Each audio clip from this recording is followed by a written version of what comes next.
ونستعينه ونستغفره ونعوذ بالله من شرور أنفسنا ومن سيئات أعمالنا من يهده الله فلا مضل له ومن يضلل فلا هادي له أشهد أن لا إله إلا الله وحده لا شريك له وأشهد أن محمدا عبده ورسوله لا نبي ولا رسول بعده أما بعد.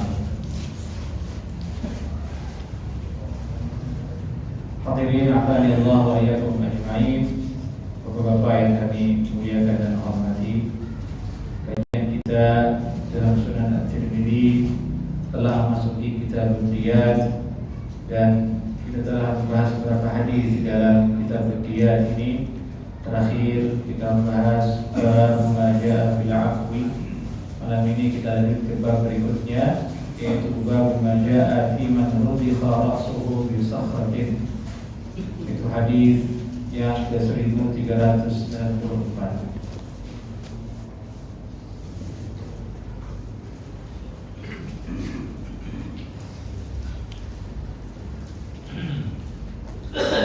Bab hadis tentang orang yang ditimpa kepalanya di batu, dengan batu. Rudikha ra'suhu bi sakhratin. Ini ada kasus seseorang kepalanya itu dirudikh,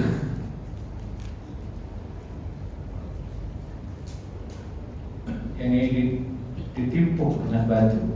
Rudikh artinya ditimpuk, ini aduk, dipecahkan atau ditimpuk, itu arti rudikh.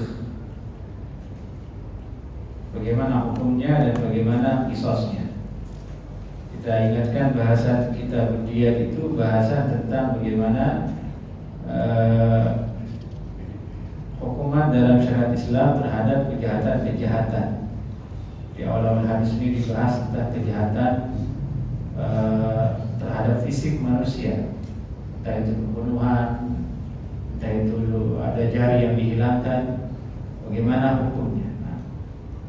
Nah, sekarang kasus di sini seseorang yang dipecahkan kepalanya atau ditimpuk kepalanya sampai meninggal dunia dengan batu atau di batu, ditaruh kepalanya di batu lalu ditimpuk.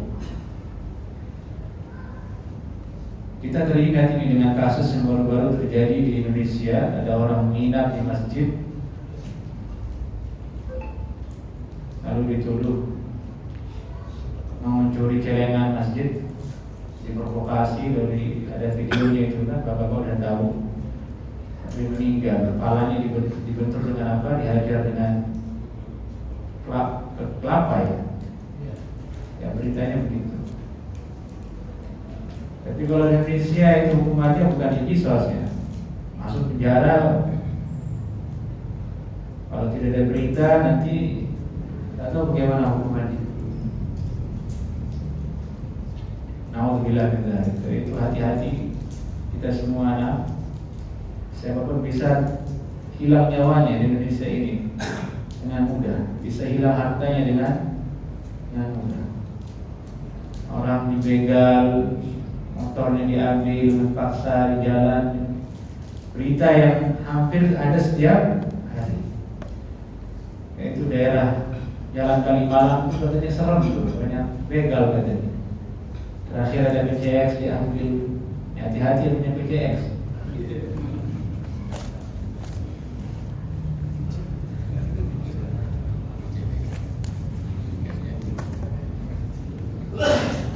Ya ini barangkali itu hukuman dari Allah atas kita, karena tidak diterapkan batasan yang telah ada dalam syariat.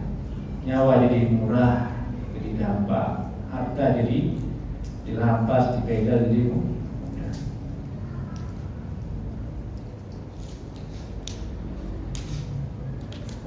Jadi itu jaga diri masing-masing dan keluarga.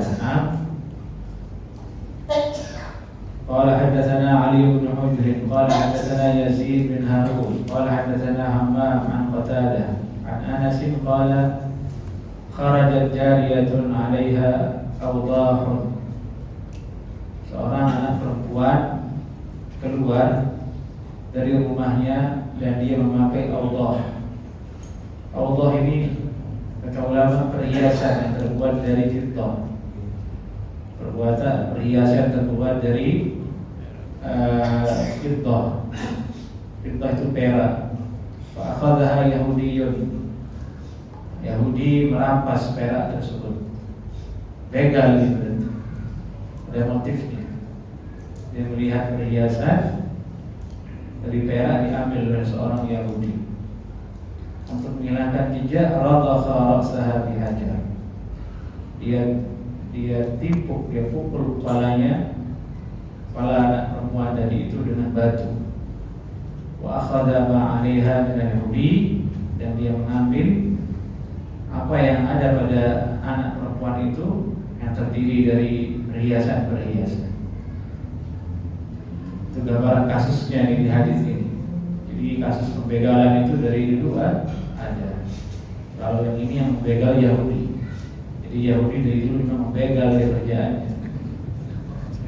Kalau sekarang yang dia begal itu tanah yang ada di Palestina. Maka tukang begal yang Muslim, janganlah, berhentilah membegal. Nah, masyarakat juga harus nahi munkar agar menasihati orang-orang supaya jangan membegal. Itu perbuatan Yahudi. Nah, itu yang harus kita boikot itu Pak, bareng-bareng boikot begal. Nah, itu yang paling wajib kita begal, perilaku yang seperti Yahudi. Baru kita ngomongin mau boikot produk. Ya mungkinlah kita boikot produk kalau kelakuan Yahudi belum kita boikot dari diri kita sendiri.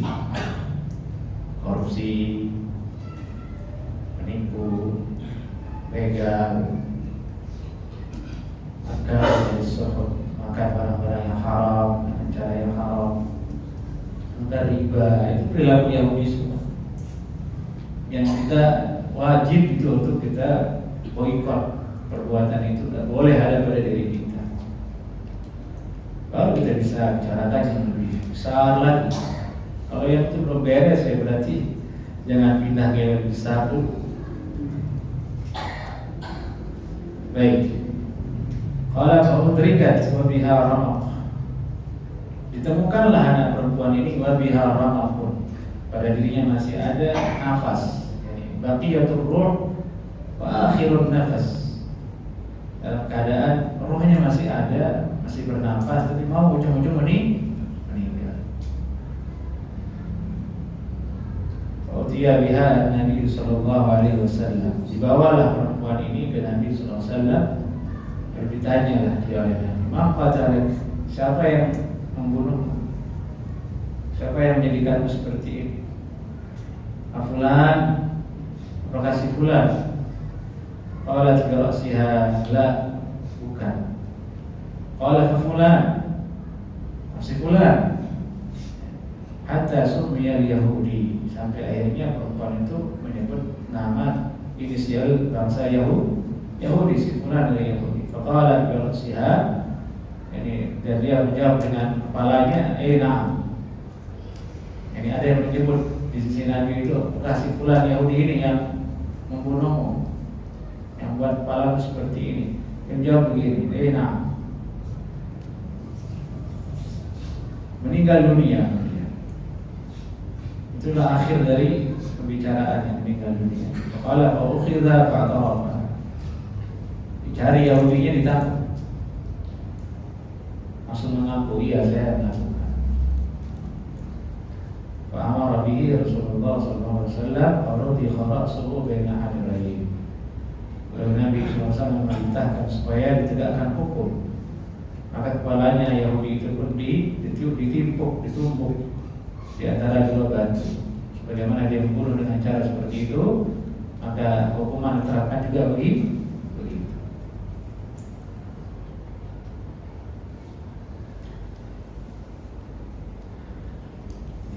Seperti itu syariat Islam. Kalau tadi yang tinggal di masjid ditendang, dipukul, ditimpuk pakai kepala dari kelapa, maka yang melakukannya juga itu boleh. Meskipun yang paling bagus yang diamalkan itu adalah dengan pedang.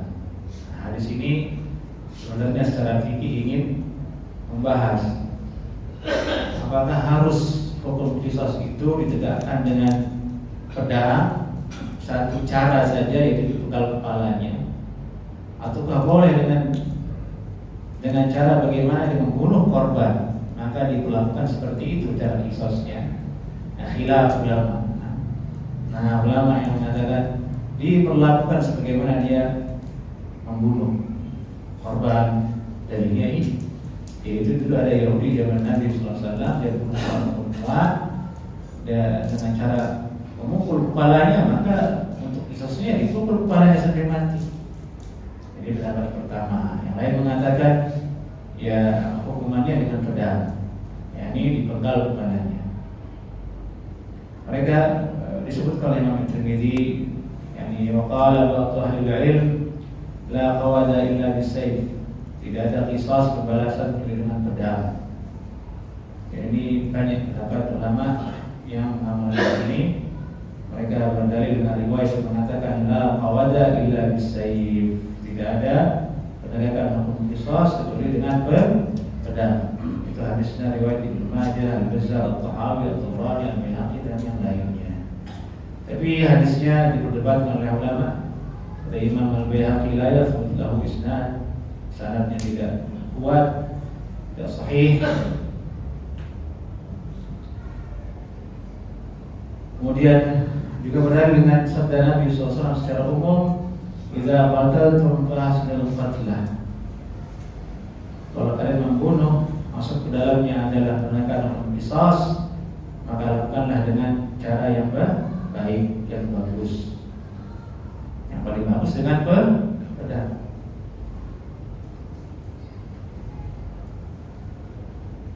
Ini kepastian dia mati itu lebih terjamin.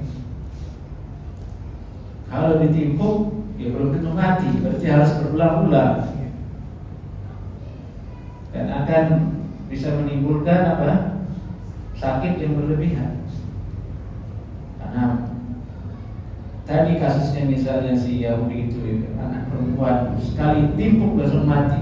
Nah, mungkin dia daya tubuhnya beda, nggak cukup sekali, harus 5 kali. Jeda baru mati. Atau sekali timpuk dia kabur, timpuk lagi, maka akan terjadi bertentangan dengan hadis yang mengatakan idza qataltum fahsinu al-qitlah. Kalau kamu membunuh maka perbaguslah dalam perbuatan membunuh tersebut. Itulah mengatakan wa ihsanul qatli la yahsul bi ghairi darbil 'unuq bis-sayf. Dan di antara bentuk perbuatan ihsan dalam membunuh itu tidak akan mungkin terjadi atau tidak tersampaikan kecuali dengan dipenggal lehernya dengan pedang.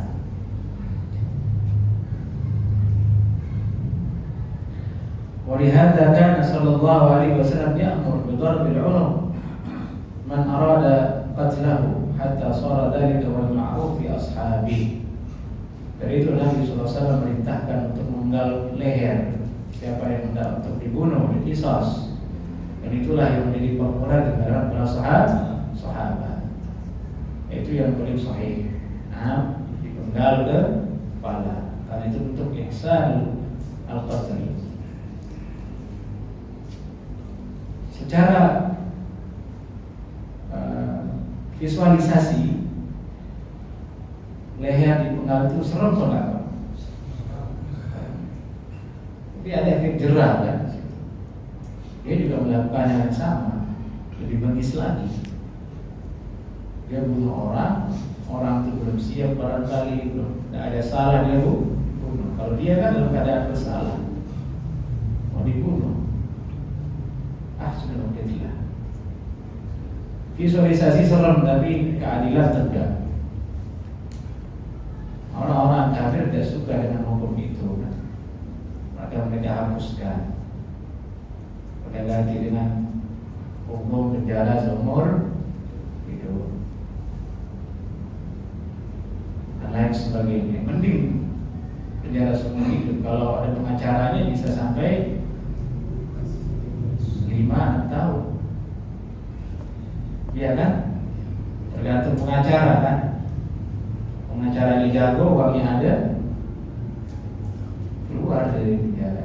Tidak bayar 100 onta, tidak kisos juga. Kita ingat penjara yang lalu tidak? Kalau dimaafkan oleh keluarga disuruh bayar apa? Bayar onta. Pembunuhan yang sengaja.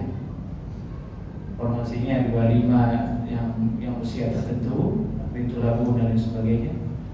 Ada formasi yang lain untuk qatlul khata, intinya 100 kan? Itu pun tidak berlaku.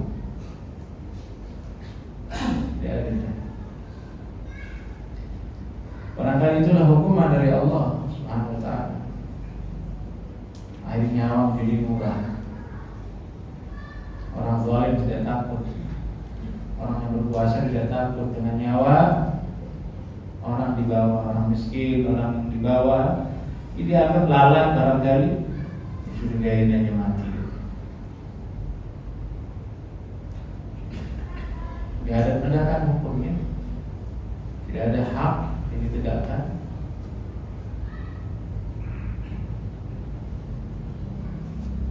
Nasallallahu ta'ala al-afiyah.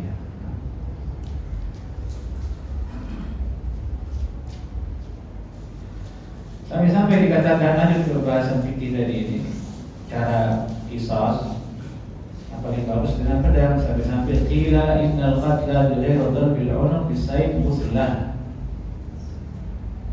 Sungguhnya pembunuhan yang qisas, penegakan hukum qisas bunuh tidak dengan dipenggal lehernya dengan pedang, itu muslah. Muslah itu mutilasi, keluar dari perintah ihsan. Sampai ada yang mengatakan demikian. Nah, jadi berarti yang wajib dalam masalah ini adalah penegakan hukum dengan pedang, itulah yang lebih utama. Dan dikembalikan kepada ulil amri sebenarnya. Kalau menurut ulil amri ini juga bisa memberikan keadilan dan efek jerah, maka dilakukan. Misalnya ditembak, kan sekali mati, sekali tembak mati juga kan, ihsan juga boleh. Allahu a'lam. Baik, kita lanjut ke hadis berikutnya. Bab ma jaa fi tashdid qatlil mu'min. Bab bahasan tentang ancaman keras membunuh orang yang beriman.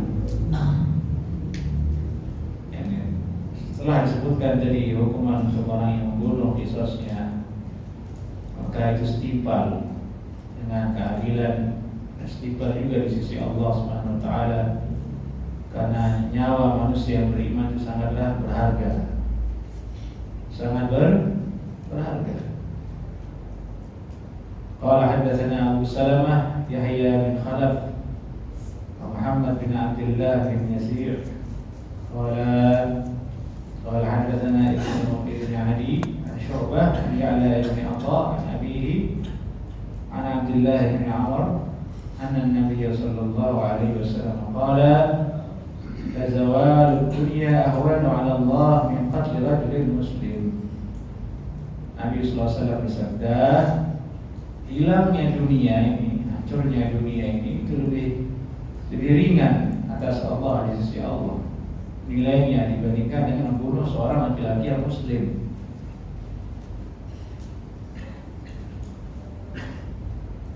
Ini hadis sahih diriwayatkan oleh Imam An-Nasa'i.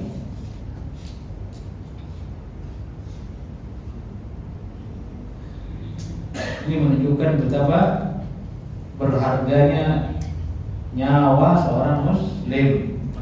Seorang tidak boleh berenteng-enteng di situ, bermudah-mudah di situ. Dan banyaknya nyawa yang melayang tanpa sebab, tanpa salah di akhir zaman, itu tanda dekatnya kiamat. Min asyratis sa'ah kathratul haraj, kathratul qatl. Di antara ciri mendekatnya hari kiamat itu, berdirinya kiamat itu banyak pembunuhan.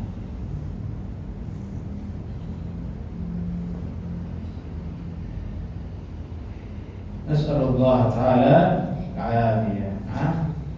Jangan sampai kita jatuh dalam dosa yang sangat besar ini, dan semoga juga kita dijaga oleh Allah dari orang-orang yang zalim. Orang-orang yang zalim, baik diri kita, keluarga kita, anak cucu kita.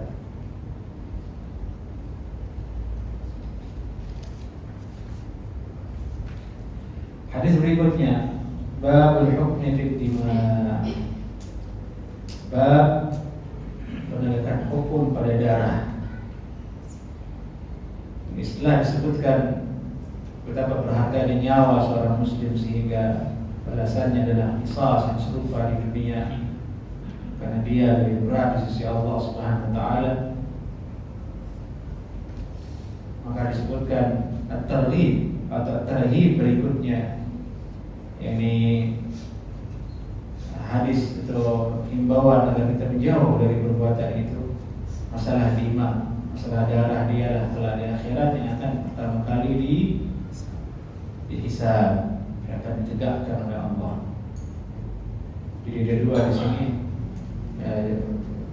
cara yang disebut oleh Imam Tirmidzi untuk mengingatkan, satu, betapa berharganya nyawa, kedua, di akhirat kelak dialah yang akan menjadi peradilan yang akan ditegakkan di akhirat. Qala hadatsana Mahmud bin Ghailan qala hadatsana Wahab bin Jarir qala hadatsana Syu'bah 'an al-A'mash 'an Abi Wa'il 'an Abdillah qala Rasulullah sallallahu alaihi wasallam, inna awwala ma yuhkam bainal 'ibad bil-jima'. Sungguhnya hukum yang paling pertama ditegakkan di antara hubungan sama hamba adalah darah. Ini masalah darah.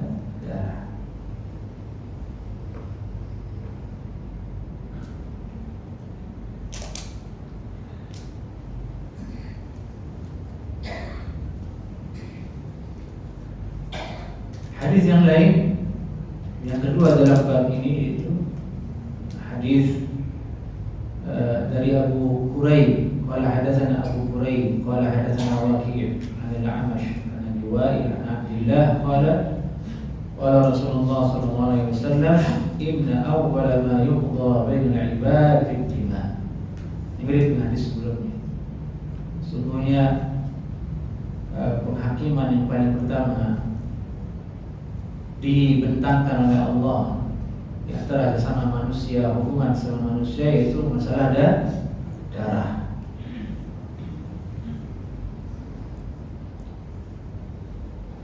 Hadis ketiga di situ, qala hadatsana Al-Husain bin Hurayth qala hadatsana Al-Fadl bin Musa 'an Al-Husain bin Waqid 'an Yazid Ar-Raqashi qala hadatsana Abu Al-Hakam Al-Bajali قال سمعت أبا سعيد الخدري وأبا هريرة يذكران عن رسول الله صلى الله عليه وسلم قال لو أن أهل السماء وأهل الأرض اشتركوا في دم مؤمن لأكبهم الله في النار. Nabi SAW bersabda, jikalau penduduk langit dan bumi itu berserikat bareng-bareng, berkomplot di dalam meneteskan darah seorang beriman, menghilangkan nyawa yang beriman, la'akabahumullahu finnar, maka mereka akan dijungkir balikkan oleh Allah dari dalam api neraka semuanya tanpa terkecuali. Ini semuanya berdosa. Yang mana kasus yang kemarin, orang tidur di masjid, 5 orang untuk pelaku 4 ke 5, 4 ya. Semuanya dosanya sama. Allah akan menghukai mereka semuanya. Allah akan balikkan wajahnya di neraka. Ini hadis ini, ada 3 hadis di sini menunjukkan beratnya perkara darah, perkara nyawa manusia yang akan dihadapkan atas orang yang melakukannya di dunia dengan qisas, di akhirat ditegakkan lagi oleh Allah Subhanahu wa taala. Hanya qisasnya itu di dunia meringankan, kelak di akhirat dia sudah mendapatkan balasannya. Tapi tidak semua orang kisos kan. Ada yang membunuh dia kabur, lolos dari perhitungan di dunia. Dibalasnya kapan? Nanti di akhirat. Itulah salah satu fungsi hari akhirat, untuk pengadilan, untuk diadili manusia. Bagaimana dia berbuat di dunia terhadap orang lain, bagaimana dia berbuat terhadap dirinya sendiri, bagaimana dia berbuat kepada Allah Subhanahu wa taala. Dan rajanya nanti di akhirat itu siapa? Allah. Malik yaumiddin. Dialah raja di hari kiamat, hari pembalasan.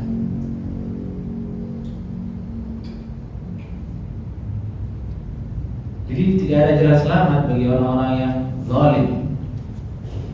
Di dunia dia bisa luput, di akhirat jangan harap. Bahkan pasti dia akan dapatkan balasan di dunia sebelum meninggal dunia, entah dari arah yang tidak dia duga-duga dan sana. Innama baghyukum ala anfusikum. Allah berfirman, semuanya perbuatan jahatmu itu akan berbalik atas diri kalian sendiri. Itu kata ulama, ayat ini menunjukkan orang yang berbuat jahat, zalim kepada orang lain, kejahatan itu akan berbalik kepada dirinya suatu saat. Entah disaksikan oleh orang yang dia zalimi atau tidak disaksikan oleh orang yang dia zalimi sebelum dia meninggal dunia. Juga orang-orang yang membuat makar, menipu daya orang lain sehingga memudaratkannya, maka makar itu akan kembali kepada dia sebelum meninggal dunia. Wala yahiqul makru sayyi'u illa bi ahlihi. Yani makar itu tidak akan kembali menimpa kecuali orang yang memilikinya. Maka hati-hati dengan dua hal itu. Orang zalimi orang lain, kezaliman itu akan balik ke kita suatu saat. Pasti. Jangan buat makar ke orang lain, makar itu akan balik kepada diri kita suatu saat. Ringkasnya perkataan ulama yang sering kita dengar, kama tadinu tudanu, bagaimana engkau berbuat itu juga yang akan engkau dapatkan perlakuan dari orang lain. Baik. Orang beriman insya Allah menjauh dari hal seperti ini. Urusan darah di dunia berat, di akhirat lebih berat lagi. Darah, kehormatan, dan harta. Tiga. Tapi yang khususnya di sini itu adalah masalah darah, dia yang paling berat karena hukumannya ada di qisas.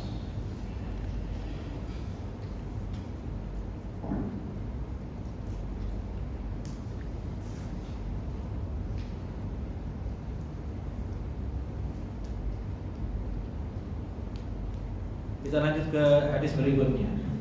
Babu man ja'a rajuli yaqtulu ibnahu yuqadu bin Ahlan. Bab tentang laki-laki membunuh anaknya. Apakah ada qisas atau tidak?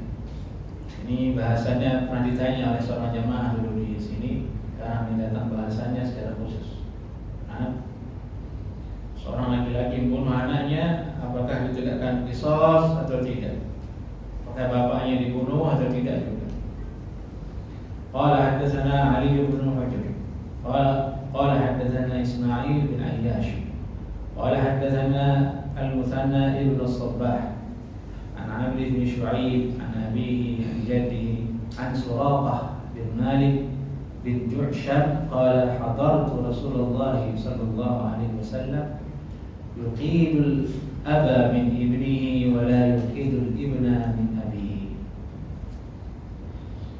Qala Abu Isa hadha hadithun la na'rifuhu min hadithi Suraqah illa min hadha al-wajh wa laysa isnaduhu bi sahih. Rawahu Ismail bin Ayyash an al-Muthanna ibn Sabbah wa al-Muthanna ibn Sabbah mudha'af fi al-hadith. وقد روى هذا الحديث أبو خالد الأحمر عن الحجاج بن أرطاه عن عمرو بن شعيب عن أبيه عن جده عن عمر عن النبي صلى الله عليه وسلم وقد روي هذا الحديث عن عمرو بن شريح مرسلا وهذا حديث فيه اضطراب والعمل على هذا عند أهل العلم أن الأب إذا قتل ابنه لا يقتل به وإذا قذف ابنه لا يحد. Jadi hadis ini kita bahas hukumnya dulu. Hadis ini hukumnya dijelaskan oleh Imam At-Tirmidzi oleh beliau sendiri. Hadisnya ini tidak sahih. Beliau mengatakan walaysa isnaduhu bisahih. Hadisnya tidak sahih, sanadnya tidak sahih. Kenapa tidak sahih? Karena ada rawi di situ bernama Al-Muthanna Ibnu Sabbah. Al-Muthanna Ibnu Sabbah kata beliau yudha'af fil hadis. Dinilai dilemahkan hadisnya. Yudha'af fil hadis. Ini alasan beliau. Yang kedua juga dia kadang diriwayatkan mursal, tidak muttasil ke Nabi sallallahu alaihi wasallam. Yang ketiga dia ittirab, yakni goncang kalau istilah bahasa Indonesia, yang muttarib, tidak konsisten sanadnya, kadang dari sini, kadang dari situ, kadang yang mursal, kadang dia muttasil. Ada juga yang dhaif rawinya, dari itu dia menyimpulkan hadis ini dhaif secara sanad. Secara sanad dia dhaif. Tapi isinya itu tidak dhaif, tidak lemah. Karena ada hadis lain yang menguatkan maknanya. Baik toh? Ini sering kita temukan di pelajaran hadis kita di sini. Hadis itu kadang sanadnya dhaif, tapi isinya tidak dhaif. Isinya itu diamalkan oleh ulama. Kenapa diamalkan oleh ulama? Karena ada riwayat lain yang sahih yang mendukung isi dari hadis tersebut. Namun secara spesifik pembahasan satu hadis ini saja dia dhaif. Jadi itu pastikan jangan kita menolak suatu hadis, baru satu hadis diterangkan dia dhaif sanadnya langsung kita tolak. Jangan dulu, lihat dulu keterangan ulama. Telaah dulu perkataan ulama. Karena suatu masalah itu dalam agama bukan kita satu-satunya yang pernah membahas. Jangan pernah berpikir suatu hukum bahasan dalam agama itu yang pernah membahasnya cuma kita saja. Jangan. Kita itu baru nemu, bukan baru membahas, baru nemu, baru baca, baru sampai ke telinga. Semua bahasan dalam ilmu syariat itu sudah selesai dibahas oleh ulama. Tidak ada yang baru dalam urusan agama bahasannya, kecuali masalah-masalah kontemporer. Itu lain lagi, bahasan fikih. Ini bahasan hadis. Kalau kita temukan hadis, kata ulama dia dhaif, tapi diamalkan, jangan langsung dibantah. Lihat dulu, cek dulu. Oh, ini sanadnya yang dhaif, isinya belum tentu dhaif. Baik toh? Dari itulah mengatakan jangan bilang hadis itu dhaif, jangan bilang hadis, tapi sanadnya yang dhaif. Supaya tidak jatuh pada mendhaifkan isinya juga. Karena isinya itu sahih berdasarkan riwayat yang dhaif. Atau berdasarkan dengan pengamalan para ulama, karena tidak bertentangan dengan syariat. Jadi itulah kita temukan hadis dhaif dalam kitab fikih, dalam kitab Bulughul Maram, dalam Sunan At-Tirmidzi. Itu lebih bagus dibandingkan dengan sekedar pendapat. Kalau hadis dhaif tapi ada sanadnya, ada ulama di situ, fulan, yang mereka itu jajaran ulama dan mereka mengatakan mengamalkannya.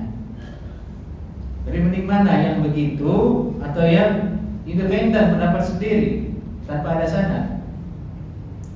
Coba dipikir. Jadi mending mana? Yang penting yang bersanad itu ada jajaran ulama yang mendukungnya dan mengamalkannya. Dari itu Imam Tirmidzi sering mengatakan wal amalu ala hada inda ahli ilm. Jadi ini yang diamalkan di sisi ulama. Gitu. Kecuali hadis itu palsu, nah, itu dibuang, kayak ditoleh. Dijelaskan dalam rangka untuk dibongkar hakikatnya supaya tidak disampaikan ke orang lain sebagai hadis Nabi Sallallahu Alaihi Wasallam, karena itu dosa menisbatkan sesuatu yang tidak ada dasarnya ke Rasulullah Sallallahu Alaihi Wasallam. Nah, baik. Nah, apa isinya hadis ini? Isinya itu Nabi Sallallahu Alaihi Wasallam bersabda, "Yuqidul aba min ibni, wa la yuqidul ibna min abihi."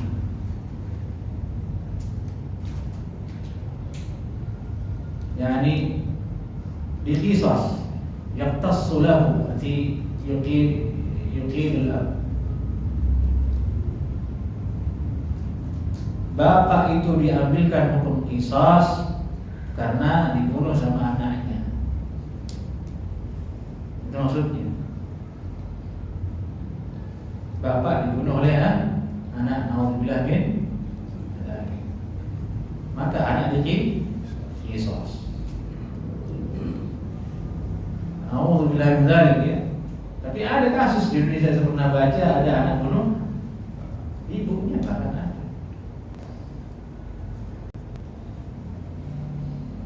Naudzubillah min dzalik. Naudzubillah min dzalik. Wala yuqidul ibna min abi. Bapak tidak qisas. Kalau bapak itu yang bunuh ini jangan digugat, ini hadis. Ya, itu hukumnya. Jawabannya ini dari bab yang tadi. Apakah laki-laki dibunuh karena membunuh anaknya? Qisas. Jawabannya hadis ini tidak. Hadis yang kedua yang menguatkan makna hadis ini, sudah banyak hadis. Qala hadatsana Abu Sa'id al-Ash'ari, qala hadatsana Abu Khalid al-Aqam, an al-Hajjaj bin Arqah, an Amr bin Shu'aib, an abihi, an jaddihi, an Umar bin Khattab, qala sami'tu Rasulullah sallallahu alaihi wasallam yaqul, la yuqadul walidu bil walad. Bapak tidak diqisas karena anak, karena membunuh anak. Baik, bahasan dulu, nah setelah saya terangkan.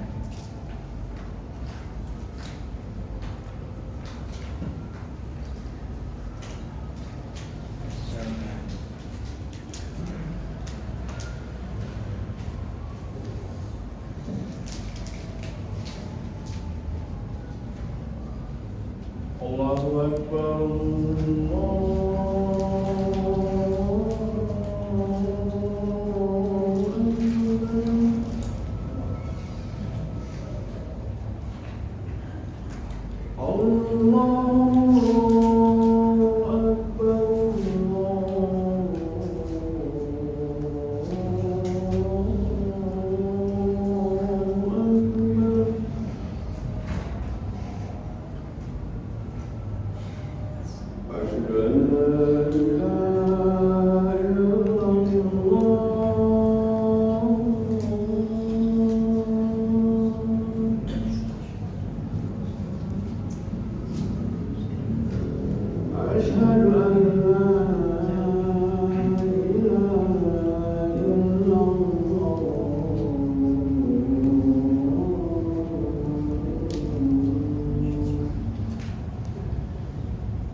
Kita lanjut ke hadis berikutnya, masih dalam bab yang sama. Di bawah bab ini ada 3 hadis yang diriwayatkan oleh Imam Abu Isa At-Tirmidzi rahimahullah taala. Yang ketiga, qala hadatsana Muhammad bin Bashar qala hadatsana Ibnu Abi Adi an Ismail bin Muslim an Amr bin Dinar an Tawus an Ibn Abbas an Nabi sallallahu alaihi wasallam qala la tuqamu al-hudud bil masajid wa la yuqtalu al-walidu bil walad.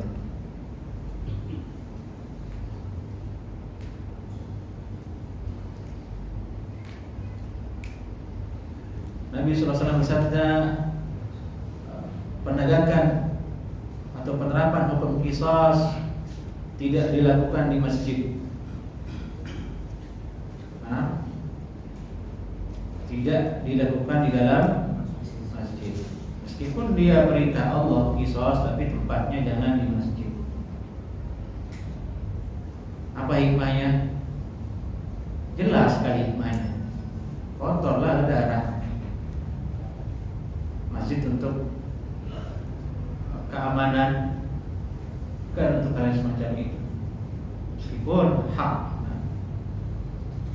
Maka dari itu kita teringat dengan Idul Adha. Sebagian orang sembarangan habis dibeli naruh daging di masjid,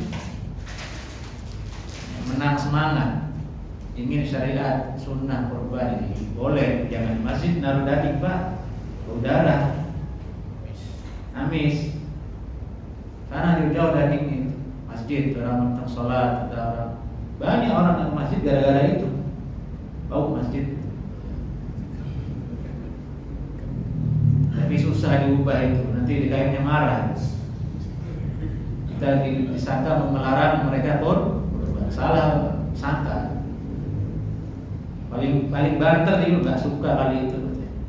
La haula wala quwwata illa billah.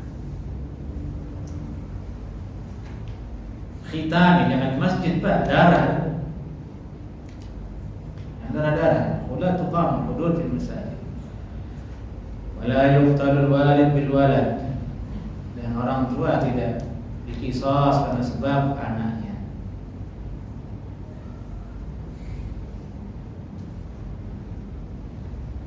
Ini riwayat-riwayat, 3 riwayat ini yang menguatkan, kemudian hadis ini diamalkan, dinilai menjadi hasan karena banyaknya riwayat. Bahkan Imam Syafi'i mengatakan, qala Syafi'i hafiztu an adadin min ahli ilmi laqituhum. Aku telah menghafal. Hafiztu, aku telah menghafal. Aku masih ingat, aku masih pelihara ilmu dari beberapa ulama. Kalau Imam Syafi'i bilang ulama berarti zamannya tabi'in kan itu. Beliau generasi tabi'in. Masih banyak ulama yang murni ilmunya. Yang pernah aku temukan, mereka itu berkata, alla yuqtala al-walidu bil walad wa bidzalika aqul. Yani orang tua itu tidak diqisas karena sebab membunuh anaknya, dan itulah yang saya amalkan, itulah pendapat saya. Itu kata Imam Syafi'i. Apa hikmahnya? Hikmah kata ulama, annal walid sababu wujudil walad. Bapak itu sebab adanya anak. La yajuz an yakuna huwa sababan li adamihi. Maka tidak boleh kemudian anak itu menjadi penyebab bapak itu tidak ada. Ada 2 mukaddimah ini kan. Ada 2 paragraf. Paragraf pertama, anak itu, orang tua itu sebab anak itu ada. Paragraf kedua, tidak boleh kemudian yang menjadikan penyebab ada malah ditiadakan. Tidak boleh kemudian yang ada itu menjadi penyebab dari yang mengadakan. Itu hikmah dari hal itu. Bahkan ada yang berkata sebenarnya sih nggak mungkin terjadi ya. Kalau terjadi mana gila kali itu. Kata ulama dulu ya. Kalau Allah dibunuh karena majnunan atau sabiyyan, mungkin anaknya gila atau anak kecil. Karena nggak tergambar oleh ulama. Zaman dulu ada anak bunuh bapak. Lah kita temukan di berita ada ternyata. Waras itu. Nauzubillah min dzalik. Hanya di berita dikasih kalau tidak salah. Tentang ibunya, mukul ibunya, yaitu mendekati membunuh. Udah kalau ada yang kontrol, gara-gara motor biasanya dari beli motor. Jadi itu Pak, anak itu diajarin agama. Jangan diajarin matematika terus, jadi perhitungan sama atom. Diajarin sholat, diajarin agama. Itu yang menjadikan dia berbakti ke atom. Jangan lupa itu. Jangan yang dileskan itu matematika terus, matematika, fisika, nanti ya perhitungan dia. Memang hukum fisikanya begini Pak. Kalau udah tua bapak ditaruh di situ. Alhamdulillah. Balik. Jadinya kita mengajarkan dia, menjerumuskan dia untuk durhaka.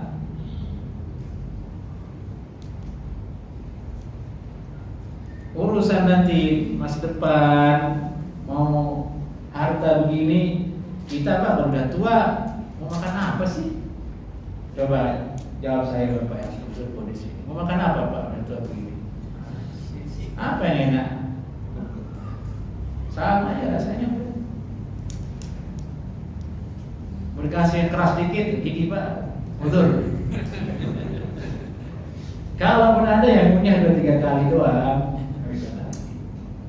mau dikasih antum, dikasih sama antum, dikasih iPhone terbaru, udah tua, buat apa? Mau selfie antum? Siapa yang mau lihat? Udah aki-aki. Nggak ada manfaatnya udah. Hatta antum udah tua, dibawain semangat, Pak ini mobil buat bapak. Emang kuat nyetir Pak, dikasih macet. Males Pak. Maunya di rumah, masjid. Maunya yang soleh, anaknya yang pijitin, yang datangkan ketentraman, cerita yang indah-indah, ngumpul bareng dengan Allah. Itu yang kita cari. Kalau materi mah udah tua, manfaatnya sedikit ke kita. Saya aja yang belum turun tua itu udah merasakan. Ya nggak terlalu kan, makanan itu biasa. Apalagi lebih sepuh dari saya. Jangan lalai dari itu mengajarkan mereka agama. Nah, supaya terjadi hal-hal yang naudzubillah min dzalik seperti ini. Ini menunjukkan betapa tingginya martabat seorang bapak ya. Ada yang terjadi misalnya pembunuhan itu saya bagi kisah. Ini kalau diajukan ke hukum apa namanya positif digugat, nggak diterima. Sama-sama manusia katanya, diborgol oleh bapak.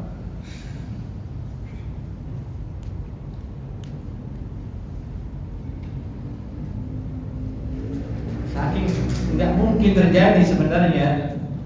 Nauzubillah min. Baik. Kemudian hadis berikutnya, Babu ma jaa la yahillu lil muslim illa bi ihda thalath. Ini kita lanjutkan di pertemuan berikutnya insyaallah taala. Ada yang tanyakan jemaah silakan. Ada sisa waktu sebelum komat. Assalamualaikum. Nah, sehat Pak. Ustaz, ini menanyakan hadis saja lah, nggak usah nanyain mas pembunuhan. Banyak persoalan yang timbul masyarakat. Ini apa hadis palsu, apa hadis dhaif Ustaz? Seperti hanya orang yang meninggal itu katanya tidak ada ajarannya atau anjurannya untuk diadani, dikomatin saat dikubur. Yeah. Ini termasuk hadis dhaif apa hadis palsu Ustaz? Soalnya kan Masalah mengadzankan di kubur. Iya, masalahnya ini kan tidak tahu palsu apa tidak tahu ini. Yang benar tidak ada hadisnya. Hadis palsu itu mesti penting gitu ya. Ini nggak ada hadisnya. Intinya palsunya palsu itu. Tapi pasti dilakukan oleh jamaah umat Islam. Masalahnya Ya dilakukan karena satu, semangat ingin bagus, ingin baik. Kedua, ada asumsi anggapan bahwa azan itu salah satu bacaan yang diyakini mengusir bala, mengusir bencana, mengusir setan.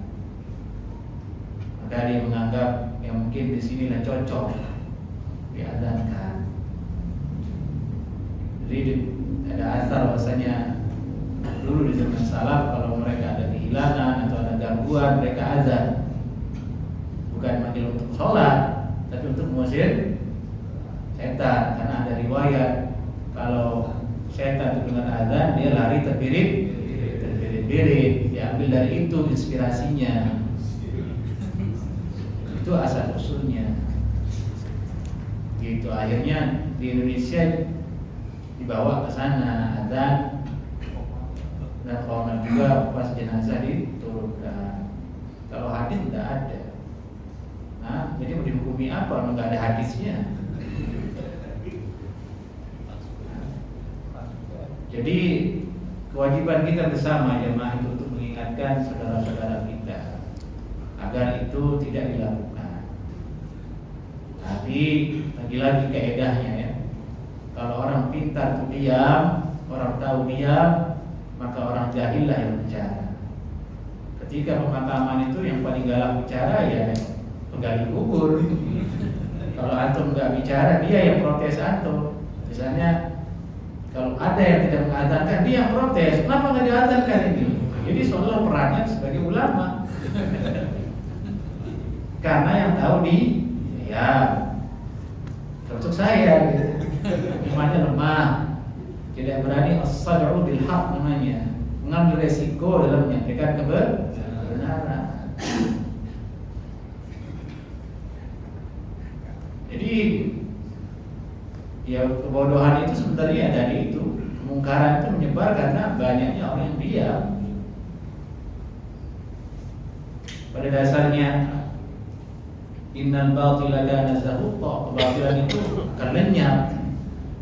Sifatnya begitu lemah dia. Ja'al haqqu, kalau kebenaran datang yang batil jadi lenyap.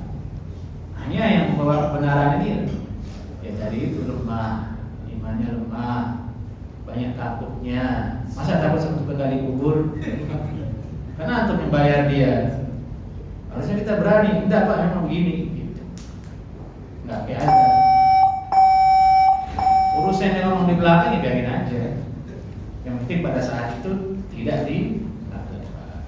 Supaya nampak yang benar. Paling tidak dia nanya, kok yang itu enggak ada? Itu sudah bagus, berarti dia ingin mencari kebenaran. Jadi menemulah dia yang benar. Begitu. Masalahnya Ustaz, kalau diingatkan kita dibilang ada sesat. Ya itu resiko tadi itu. Masih mending Nabi dibilang gila Pak. Nabi dibilang gila, masih mending dibilang sesat, masih mending itu. Masyaallah. Bisa bersabar ya, menyampaikan yang benar. Nah tadi dihada. Assalamualaikum warahmatullahi wabarakatuh.